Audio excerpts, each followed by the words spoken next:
Welcome to Mojo TV బులెటిన్ల ముందుగా headlines. ఆ ప్రభుత్వాన్ని మళ్లీ రానివ్వను ఉప ముఖ్యమంత్రి పవన్ కళ్యాణ్.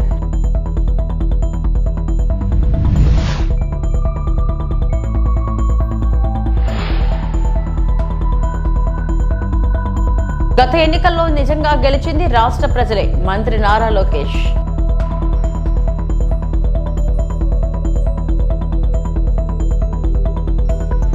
సుపరిపాలనలో తొలి అడుగు ఆకాంక్షల నుంచి అభివృద్ధి దిశగా ఏడాది పాలన సందర్భంగా అమరావతిలో నిర్వహించిన సమావేశంలో కూటమి ప్రభుత్వ విజయాలపై ముఖ్యమంత్రి ప్రజెంటేషన్. సుపరిపాలనలో తొలి అడుగు అని సీఎం చంద్రబాబు పేర్కొన్నారు. సుపరిపాలనలో తొలి అడుగు ఆకాంక్షల నుండి అభివృద్ధి దిశగా చాలా ప్రజల్లో ఆలోచనలు ఉన్నాయి. యాస్పిరేషన్స్ అయితే చాలా ఎక్కువ ఉన్నాయి. చేస్తామనే నమ్మకం కూడా ఉంది. కానీ ఇబ్బందులు కూడా అదే విధంగా చాలా ఇబ్బందులు ఉన్నాయి. కానీ ఎన్ని ఇబ్బందులున్నా చెప్పిన మాట నిలబెట్టుకోవడానికి ఈ ఎన్డీఏ కూటమి పనిచేస్తామని మరొక్కసారి మీ అందరికీ విజ్ఞప్తి చేస్తున్నా. అది చేసే బాధ్యత ఇక్కడే యంత్రాంగం పైన ఉందని చెప్పి కూడా విజ్ఞప్తి చేస్తున్నాను. ఈ రోజు మీరు చూస్తే జూన్ 4వ తారీఖున 2024 దేశంలోనే అన్ప్రెసిడెంటెడ్ మ్యాండేట్ ఇచ్చారు. 94% స్ట్రైక్ రేట్. ఇంకో పక్క మీరు చూస్తే ఎన్డీఏ ప్రభుత్వం పైన ఒక నమ్మకం, ఒక విశ్వాసంతో ఓట్లేశారు. ఆ రోజు మేము ఎన్నికల్లో చెప్పాం, సూపర్ 6 చెప్పాం, ఎలక్షన్ మేనిఫెస్టో ఇచ్చాం. ఈ రెండు కూడా ఎప్పటికప్పుడు సమీక్ష చేసుకుంటూ అధికార యంత్రాంగం కూడా గుర్తుపెట్టుకోవాల్సింది. ఈరోజు ప్రజాస్వామ్యంలో ప్రభుత్వాలు కొన్ని హామీలు ఇచ్చి వస్తాం. ఆ హామీల్ని చిత్తశుద్ధితో మనందరం కలిసి అమలు చేసే బాధ్యత కూడా యంత్రాంగం పైన ఉంటుంది. అదే పొలిటికల్ గవర్నెన్స్ అని చెప్పి కూడా నేను మీకు తెలియజేస్తున్నా. ఇంకో పక్కన ఒకసారి చూస్తే అంత మునుపు ప్రభుత్వం టోటల్గా వారు చేసిన పరిపాలన వల్ల ఇన్వెస్టర్స్ లో నమ్మకం పోయింది. ఎక్కడ చూసినా అవకతవకమైన ధ్వంసాన్ని క్రియేట్ చేసే పరిస్థితికి వచ్చారు. యువతకు ఉద్యోగాలు లేవు. లా అండ్ ఆర్డర్ మొత్తం భ్రష్టు పట్టిపోయే పరిస్థితికి వచ్చింది. చాలా సమస్యలు వచ్చాయి. ఇంకో పక్క ఇర్రేషనల్ 3 క్యాపిటల్ మోడల్, 3 రాజధానులు ప్రపంచంలో ఎక్కడా సక్సెస్ కాలేదు. అలాంటి సిద్ధాంతాన్ని తీసుకొచ్చి 5 సంవత్సరాలు 3 ముక్కలాటాడి కడాన రాష్ట్రానికి క్యాపిటల్ లేకుండా చేసే పరిస్థితికి వచ్చారు. ఇంకొక పక్క పోలవరం ప్రాజెక్టు, ఒకసారి మీరు చూస్తే పోలవరాన్ని పూర్తి చేసుకుంటే ఆంధ్రప్రదేశ్ రాష్ట్రానికి చాలా వరకు నీటి సమస్య పరిష్కారం అవుతుంది. ఆ ప్రభుత్వాన్ని మళ్లీ రానియమని మా కూటమి ప్రభుత్వం మినిమం 15 సంవత్సరాలు రాష్ట్రాలు పరిపాలిస్తుంది అని ఉప ముఖ్యమంత్రి పవన్ కళ్యాణ్ అన్నారు. కూటమి ప్రభుత్వం ఏర్పడి విజయవంతంగా ఏడాది పాలన పూర్తి చేసుకున్న సుపరిపాలన తొలి అడుగు సందర్భంగా ఆంధ్రప్రదేశ్ ఉప ముఖ్యమంత్రి పవన్ కళ్యాణ్ మాట్లాడుతూ రాష్ట్ర శ్రేయస్సే తన ప్రధాన లక్ష్యమని 2019లో అధికారంలోకి వచ్చిన గత ప్రభుత్వం విధ్వంసకర పాలన సాగిందని విమర్శించారు. చివరికి నాటి ప్రతిపక్ష నేత చంద్రబాబుని సైతం పలు రకాలుగా వేధించారని ఆయన గుర్తు చేశారు. వైసీపీ పాలన చూసిన తర్వాత ఆంధ్రప్రదేశ్కు అసలు భవిష్యత్తు ఉంటుందా అనే సందేహం కలిగింది. ఒకవేళ కూటమి ప్రభుత్వం అధికారంలోకి రాకపోయి ఉంటే రాష్ట్ర పరిస్థితి ఏమై ఉండేది ఊహించడానికే భయంగా ఉంది. మాతో పాటు మా కుటుంబ సభ్యులను కూడా తీవ్ర ఇబ్బందులకు గురి చేశారు అని పవన్ కళ్యాణ్ అన్నారు. అధికారంలో ఉన్నప్పుడు వైసీపీ నేతలు సాగించిన అరాచకాలను ప్రతిపక్షంలో ఉన్నప్పటికీ ఇంకా కొనసాగిస్తున్నానని పవన్ కళ్యాణ్ మండిపడ్డారు. గొంతులు కోస్తామంటూ బెదిరింపులకు పాల్పడితే తాటాకు చప్పుళ్లకు భయపడే ప్రసక్తే లేదు. వైసీపీకి కనీసం ప్రతిపక్షానికి అవసరమైన సంఖ్యాబలం కూడా లేదు. అయినా వారి వైఖరిలో ఎలాంటి మార్పు రావటం లేదు అని ఆయన విమర్శించారు. శాంతి భద్రతల పరిరక్షణ విషయంలో ప్రభుత్వం ఎట్టి పరిస్థితుల్లోనూ ఉపేక్షించబోదని స్పష్టం చేశారు. మేము చట్టానికి లోబడి వ్యవహరించాలి కాబట్టి సంయమనంతో ఉంటున్నాం. ఎన్నో అవమానాలు దెబ్బలు తిని ఈ స్థాయికి చేరుకున్నాం. ఎవరైనా పిచ్చి వేషాలు వేసి ప్రజల్లో భయాందోళనలు సృష్టించాలని చూస్తే ఉపేక్షించేది లేదు. అలాంటి వారిని తొక్కి నారతీస్తాం అని పవన్ కళ్యాణ్ తీవ్రంగా హెచ్చరించారు. నెక్స్ట్ ఎంత రిలవెన్స్ నాకు తెలియదు కానీ గత ప్రభుత్వ పాలకులు అధికారంలో లేకపోయినప్పటికీ కూడా ప్రతిపక్షంలో కూడా వారికి అంత బలం లేకపోయినప్పటికీ కూడా వారి రౌడిజం కానీ, వారి అసాంఘిక విధానాలు కానీ, వారి ఎనార్కిస్ట్ అప్రోచ్ కానీ ఏమాత్రం మారలేదు. ఇది చాలా ప్రతి ఒక్కరికి కూడా చాలా లోపలగా తెరిచి చూడాల్సిన అంశం ఇది. వారికి ఎవ్వరికీ కూడా ప్రజాస్వామ్య విధానాల మీద ఏమాత్రం గౌరవం లేదు. పోలీస్ అధికారులు వాళ్ళు తప్పులు చేసే పోలీస్ అధికారులు వాళ్ళని అరెస్ట్ చేసి నిలువరిస్తే మటుకు మేము వెంటాడుతాం, మేము will hunt you no matter where you are, మీరు ఎక్కడ విదేశాల్లో ఉన్నా వెంటాడుతామనే ఈ స్టేట్మెంట్స్ చాలా ఇబ్బంది కలిగిస్తూ ఉంటాయి. ఇది వారికి సందర్భంగా తెలియజేస్తా ఉన్నాం. ఇది ఈ గవర్నమెంట్ నారా చంద్రబాబు నాయుడు గారి నాయకత్వంలో కూటమి ప్రభుత్వం ఇలాంటి అసాంఘిక చర్యల్ని ఏమాత్రం సహించం. ముఖ్యంగా ఆడపిల్లల భద్రత ఈ రాష్ట్రానికి చాలా కీలకమైంది. వీటికి ఆడపిల్లల భద్రతకు సంబంధించిన కానీ, ఎనార్కిస్ట్ అప్రోచ్ కానీ రాష్ట్రంలో ఉంటే ఏమాత్రం సహించే విధానం ఈ కూటమి ప్రభుత్వానికి లేదు అనేది మీ అందరికీ చాలా ప్రత్యేకంగా మేము తెలియజేస్తున్నాం. వారికి కూడా బెదిరించే వాళ్ళకి ఈ సందర్భంగా ఒకటే తెలియజేస్తున్నాం, గొంతుకులు కోస్తాం, కుత్తుకలు కోస్తాం, ఇలాంటి నినాదాలకి భయపడే వాళ్ళని ఎవరూ లేము ఇక్కడ. అలాంటివన్నీ చూసే మిమ్మల్ని మీలాంటి వాళ్ళు ఎదుర్కొని ఇక్కడ దాకా వచ్చాం. ఇలాంటి పిచ్చి బెదిరింపులు కానీ, పనికి మాలిన బెదిరింపులు కానీ దయచేసి చేయకండి. తాటాక చప్పులకి ఇక్కడ ఎవరు భయపడేవారు లేరు. ఇంకా సంస్కారం ఉంది కాబట్టి, మాట మీద గౌరవం ఉంది కాబట్టి ఇంకా చాలా పద్ధతిగా మాట్లాడుతున్నాం. ముఖ్యంగా అధికార యంత్రాంగం అందరికీ, right from constituency level to the state level, my appeal to all the officials, make sure you implement the good governance. ముఖ్యంగా లా అండ్ ఆర్డర్కి సంబంధించి మటుకు కరప్షన్ లేని విధానాలతోటి ముందుకెళ్లాలని మనస్ఫూర్తిగా కోరుకుంటా ఉన్నాం. అలాగే ఏ విధమైన ఇబ్బందులు కలిగించినా, చాలా మందికి ఒక ఆలోచన ఉండొచ్చు, మళ్ళీ ఆ ప్రభుత్వం వస్తే ఏమవుతుంది, ఆ ప్రభుత్వం రావట్లేదు. ఇది ఎందుకు చెప్తున్నానంటే, ఇది I want to give you confidence, I want to empower you. ఎందుకంటే మేమందరం ఇంక సహించడానికి సిద్ధంగా లేవు. ఇక్కడ ఈ కూటమి ప్రభుత్వం తక్కువ మేము మాట్లాడుకుంది 15 నుంచి 20 ఏళ్ళు ఉండాలి. ఎందుకు అనుకున్నామంటే, ఆంధ్రప్రదేశ్ వికసిత్ ఆంధ్రప్రదేశ్గా ఉండాలి, వికసిత్ భారత్లో భాగంగా ఉండాలి. అంటే ఈ ఐక్యత చెడగొట్టే పరిస్థితుల్లో నేను లేను, ఎవరు కూడా లేవు. గత ఏడాది జరిగిన ఎన్నికల్లో నిజంగా గెలిచింది రాష్ట్ర ప్రజలేనని మంత్రి నారా లోకేష్ అన్నారు. గత ప్రభుత్వం 5 ఏళ్ల పరిపాలనలో అప్పులు రాష్ట్రంగా మార్చిందని విమర్శించారు. వైకాపా హయాంలో ఒక్క పరిశ్రమ కూడా రాలేదని అన్నారు. సుపరిపాలనలో తొలి అడుగు పేరిట ఏడాది పాలనపై పూర్తి ప్రభుత్వం అమరావతిలో సదస్సు నిర్వహించింది. AP CM Chandrababu, deputy CM Pavan, మంత్రి లోకేష్, భాజపా రాష్ట్ర అధ్యక్షురాలు పురంధేశ్వరి సదస్సును ప్రారంభించారు. ఈ సదస్సులో మంత్రులు, ఎమ్మెల్యేలు, ఎంపీలు, ఉన్నతాధికారులు పాల్గొన్నారు. ఈ సందర్భంగా లోకేష్ మాట్లాడుతూ, వైకాపా నేతలు ప్రజా సమస్యలను ఏమాత్రం పట్టించుకోలేదు. ప్రశ్నిస్తే చాలు లాఠీ దెబ్బలు, అరెస్టులు, వేధింపులకు గురి చేసేవారు. కూటమి ప్రభుత్వం వచ్చాక ప్రజలు సుఖశాంతులతో ఉన్నారు. నియంత పాలన నుంచి ప్రజలకు నిజమైన స్వాతంత్రం వచ్చింది. ఉత్తరాంధ్రకు టీసీఎస్ కాంగ్రెజెంట్ సంస్థలను తీసుకొచ్చాం. కర్నూలులో హైకోర్టు బెంచ్ ఏర్పాటు కేంద్రం సహకరిస్తోంది. అభివృద్ధిలో డబుల్ ఇంజిన్ సర్కారు దూసుకుపోతుంది. వైకాపా హయాంలో రంగులు, ఫోటోలు పిచ్చి మనం చూసాం. మధ్యాహ్నం భోజనానికి సన్నబియ్యం అందిస్తున్నాం.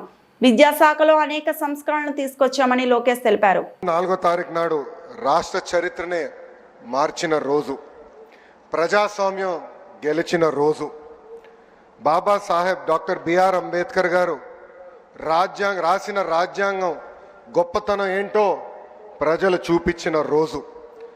అందరూ కూటమి గెలిచింది, తెలుగుదేశం పార్టీ గెలిచింది, జనసేన పార్టీ గెలిచింది, లేదంటే భారతీయ జనతా పార్టీ గెలిచింది అంటున్నారు. కానీ గెలిచింది కూటమి పార్టీలు కాదు, గెలిచింది ఆంధ్ర రాష్ట్ర ప్రజలు. 94% స్ట్రైక్ రేట్, అంటే 175 స్థానాల్లో 124 స్థానాలు కూటమి కైవసం చేసుకుంది. ప్రజలు రికార్డు బద్దలు కొట్టారు, చరిత్ర తిరిగి రాశారు. ఇది ప్రజా విజయం. రాజ్యాంగం ఎంత గొప్పదైనా దాన్ని అమలు చేసేవారు చెడ్డవారైతే చెడ్డ ఫలితాలు వస్తాయని ఆనాడు డాక్టర్ బిఆర్ అంబేద్కర్ గారు అన్నారు. గత 5 ఏళ్ళ విధ్వంస పాలన మనందరం చూసాం. 10 లక్షల కోట్ల అప్పు చేశారు.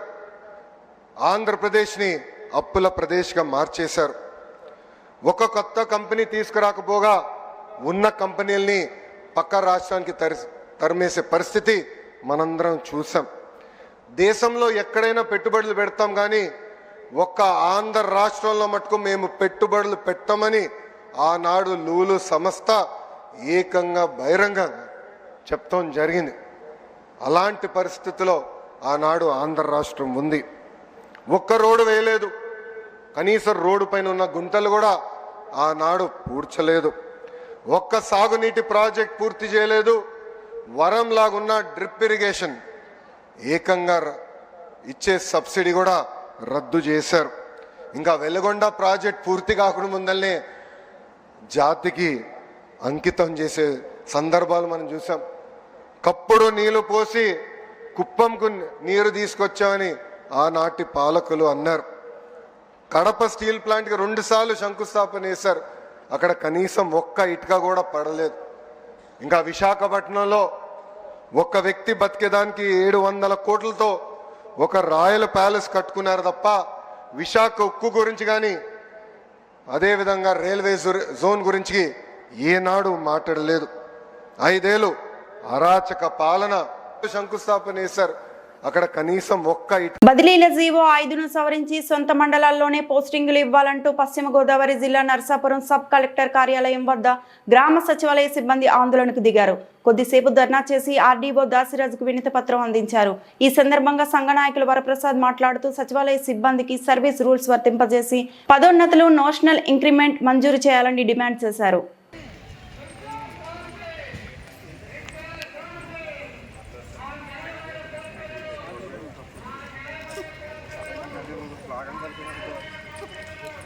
ఇచ్చిన పర్ల శ్లోకం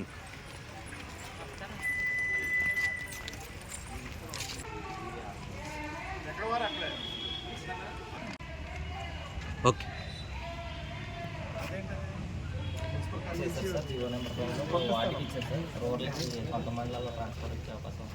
విలేజ్ మారుతారు సార్, సచివాలయం అయితే మారుతారు కానీ మొత్తం మండలం మారుకోవాలంటే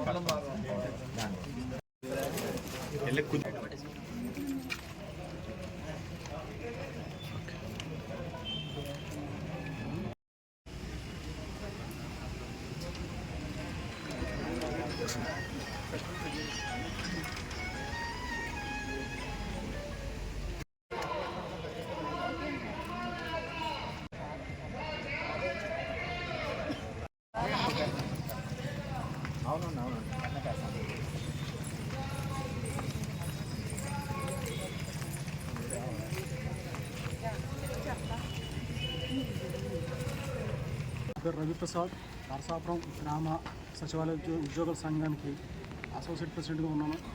ఈరోజు ముఖ్యంగా జియో నెంబర్ 5లో సవరింపులు ఇవ్వాలని, మా గ్రామ సచివాలయ ఉద్యోగులకి నేటివ్ మండలంలో పనిచేసుకునే అవకాశం ఇప్పించాలని, గ్రామ సచివాలయాన్ని లేదా గ్రామ పంచాయతీని యూనిట్గా తీసుకోవాలని ట్రాన్స్ఫర్స్ విషయంలో, అలాగే రేషనలైజేషన్ విషయంలో మిగిలిన సిబ్బంది యొక్క భవిష్యత్తు వాళ్ళని వేరే డిపార్ట్మెంట్కి డిప్యూటేషన్ పంపుతారా, అబ్జార్ప్షన్ మీద పంపుతారా అనే విషయంలో క్లారిటీ వాళ్ళని ప్రభుత్వం కోరుతున్నాండి. ఒకవేళ డిప్యూటేషన్ లేదా అబ్జార్ప్షన్ ఇచ్చిన పక్షంలో మిగులు సిబ్బందితో పాటు ఉన్న సిబ్బందికి కూడా మెరిట్. అంబేద్కర్ కోనసీమ జిల్లా అమలాపురం అల్లవరం మండలం కొమరగిరి పట్టణంలో నకిలీ మద్యం తయారు చేస్తున్న ఇంటిపై ఎక్సైజ్ అధికారులు దాడి. 300 లీటర్ల రెక్టిఫైడ్ స్పిరిట్ నకిలీ మద్యం తయారు చేసే యంత్రం లభ్యం. 15 లక్షల విలువ ఉంటుందన్న అమలాపురం ఎక్సైజ్ అధికారులు దాడి చేసే సమయంలో తయారు చేసిన నకిలీ మద్యం కేసులను 2 ఆటోల్లో ఎగుమతులు చేస్తున్న నిందితుడు. ఏసీ బ్లాక్ లిక్కర్ పేరుతో బ్రాండ్ సృష్టించి నకిలీ మద్యం విక్రయాలు. ఎక్సైజ్ అధికారుల దాడులతో పారిపోయిన ప్రధాన నిందితుడు. అదుపులో 6 నిందితులు.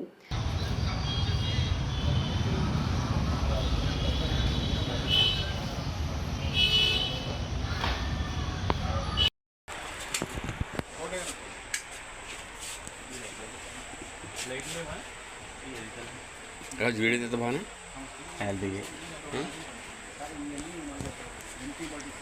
అరే బాబు పక్క తప్పండి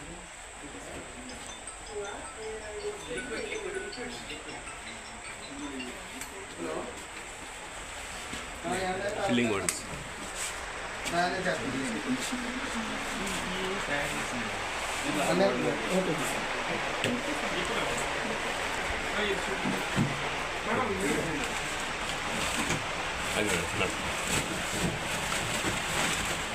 ఇలాగా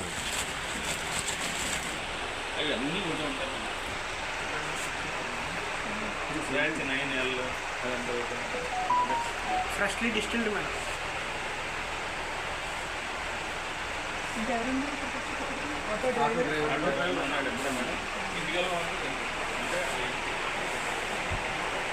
ఇలా చూడండి ఇలా వచ్చా నువ్వు మీరు ఇలా వచ్చాను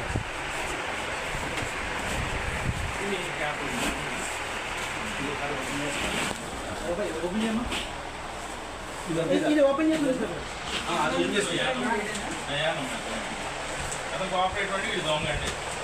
ఈ అనాథ మన కోఆపరేటివ్ మేడం, అందుకే ఇది మనం పెట్టిన తర్వాత అది కూడా ఇక్కడ అడ్మిట్ అయ్యాడు. ఎక్కడి నుంచి వస్తున్నారు గ్యాప్స్? హైదరాబాద్ నుంచి. ఆ పేరు కూడా మా ఫోన్ నెంబర్ నుండి వచ్చింది. కళామంటపం మాస్కల్లిపురం. ఒక బాక్స్కి 6 టిన్నులు ఉన్నాయి. టిన్ 10 లీటర్ టిన్ అంటే 5 లీటర్లు. అది 5 లీటర్లు మొత్తం 5 లీటర్లు టిన్ లెక్క పెట్టారా? బాక్స్ లెక్క పెడితే పెట్టి బాక్స్ 6.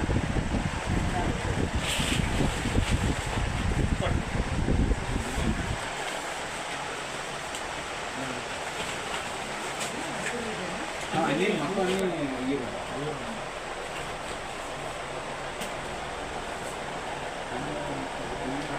లాగనా సైబర్ నేరాలను అరికట్టేందుకు పశ్చిమ గోదావరి జిల్లా పోలీసులు వినూత్న కార్యక్రమాలు చేపట్టారు. జిల్లా ఎస్పీ ఆదేశాల మేరకు నర్సాపురం పట్టణంలో కాలేజీలు, జనసంచారం ఎక్కువగా ఉండే కూడళ్లు, సీనియర్ సిటిజన్స్, వ్యాపారస్తులకు అవగాహన సదస్సులు ఏర్పాటు చేసి నేరగాళ్లు ఈ విధంగా మోసాలకు పాల్పడుతున్నారన్న దానిపై అవగాహన కల్పిస్తున్నారు. సిఐ యాదగిరి ఆధ్వర్యంలో పలు చోట్ల ఈ సదస్సులు నిర్వహించారు. సైబర్ నేరం జరిగినప్పుడు వెంటనే 1930కి ఫోన్ చేస్తే కొంతమేర సైబర్ మోసాన్ని నియంత్రించవచ్చునన్నారు. కొంచెం ఆనందాన్ని కలిగిస్తుంది, బాగుంది కదా అంటాం. నేరాలు చేయటాలు అవుతుందా?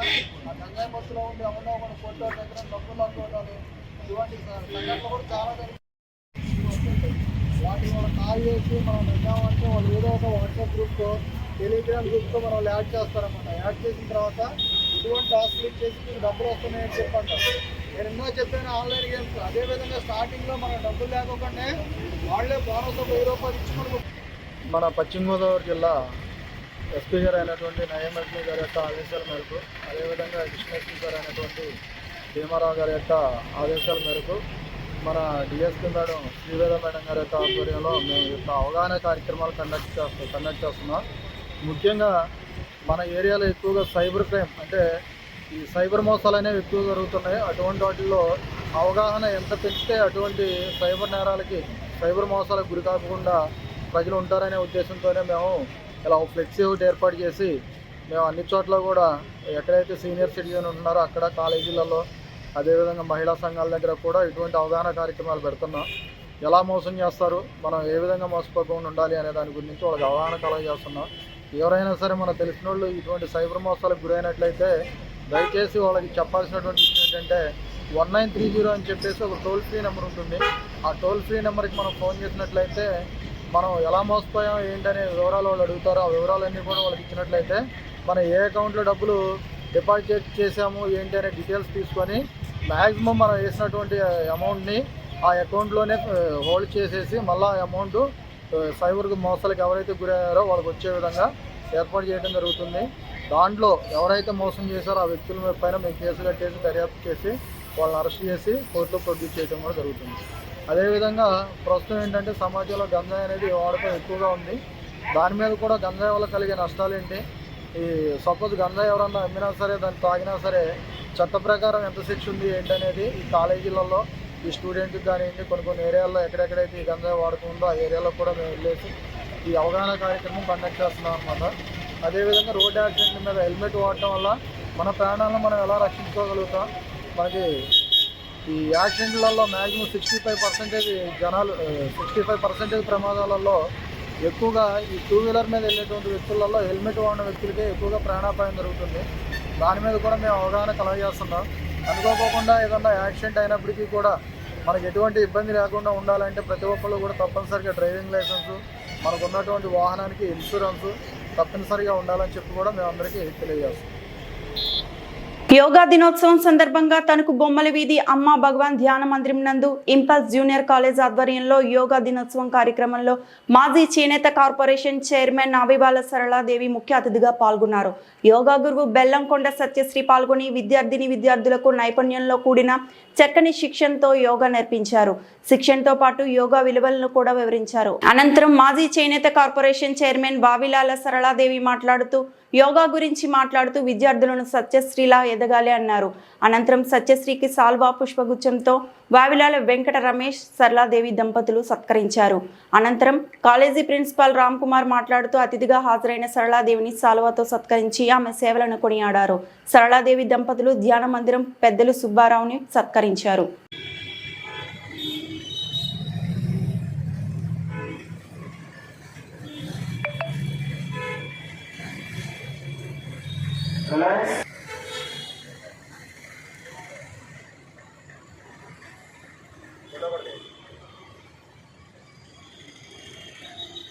పదకొండవ అంతర్జాతీయ యోగా దినోత్సవ శుభాకాంక్షలు. మరి మనం ఒక నెల నాళ్ళ నుంచి మన మోడీ గారు, అదేవిధంగా మన ముఖ్యమంత్రి గారు, మన ఎమ్మెల్యే రాధాకృష్ణ గారు, మన పవన్ కళ్యాణ్ గారు అందరి ఆదేశాల మేరకు మనం ఏదైతే యోగాంధ్ర ఉందో ఆ యోగాంధ్ర నిమిత్తం మనం నెల నాళ్ళ నుంచి ఇక్కడ మన కమిషనర్ గారు, మేనేజర్ గారు మొత్తం మన ఎవరైతే ఉన్నారో వాళ్ళందరూ కూడా ఇక్కడ చేయించడం జరుగుతుందండి. మరి అందరూ కూడా వచ్చి పెద్ద ఎత్తున వచ్చి ఈ ప్రోగ్రామ్. ఈ సత్యశ్రీ అనే అమ్మాయి మనందరికీ సుపరిచితురాలు. బెల్లంకొండ బుచ్చిబాబు గారి అమ్మాయి. మనందరం చాలా గర్వించదగ్గ, మన తణుకు ప్రజలందరూ కూడా గౌరవించే ఒక ముఖ్యమైన వ్యక్తి బెల్లంకొండ బుచ్చిబాబు గారిని ప్రతి ఒక్కరిలో కూడా గౌరవిస్తారు, ఆరాధిస్తారు. వారి కుమార్తె సత్యశ్రీ గారని మీ అందరికీ తెలియపరుస్తున్నాను. అదేవిధంగా ఈ పాప ఎంఏ ఇంగ్లీష్ రీసెర్చ్ ఆదికవి నన్నయ్య యూనివర్సిటీలో చేయడం జరిగింది. అదేవిధంగా యోగా కోర్సు స్వామి వివేకానంద యోగా అనుసంధాన సమంతన యూనివర్సిటీ బెంగళూరులో చేయడం జరిగింది. అదేవిధంగా PG diploma in yoga Annamayya university Chidambaram తమిళనాడులో.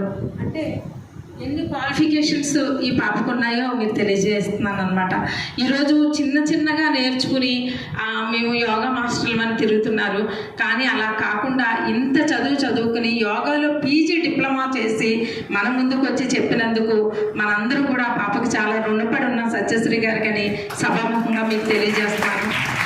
మీరందరూ కూడా చదువుతో పాటు ఏదో ఒకటి, ఎప్పుడు నేను మీకు చెప్తూ ఉంటాను, సంక్రాంతి సంబరాలు ఇవన్నీ వచ్చినప్పుడు ఏదో ఒక కళను ఎంచుకోవాలని. ఈరోజు సత్యశ్రీ ఒక నెంబర్ 1 స్థానంలో ఉన్నారంటే ఒక చదువుతో పాటుగా అమ్మాయి ఎంఏ చేశారు. ఆ చదువుతో పాటుగా ఈరోజు చక్కగా యోగాలో కూడా డిప్లొమా తీసుకున్నారు. అదేవిధంగా ఎవరికి నచ్చిన వాళ్ళు ఒక కళను ఎంచుకుని మీరందరూ కూడా అదే విధంగా ఎదగాలని మీ అందరికీ మరొకసారి తెలియజేసుకుంటూ, నాకు ఇక్కడ హాల్ ఇచ్చిన వారికి, కాలేజీ వాళ్ళకి, వచ్చిన మీ అందరికీ ఇక్కడ పేరున ప్రతి ఒక్కరికి మరొకసారి అభినందనలు తెలియజేసుకుంటున్నాను. ఇవి ఇప్పటివరకు నా బులెటిన్ అప్డేట్స్. నమస్తే.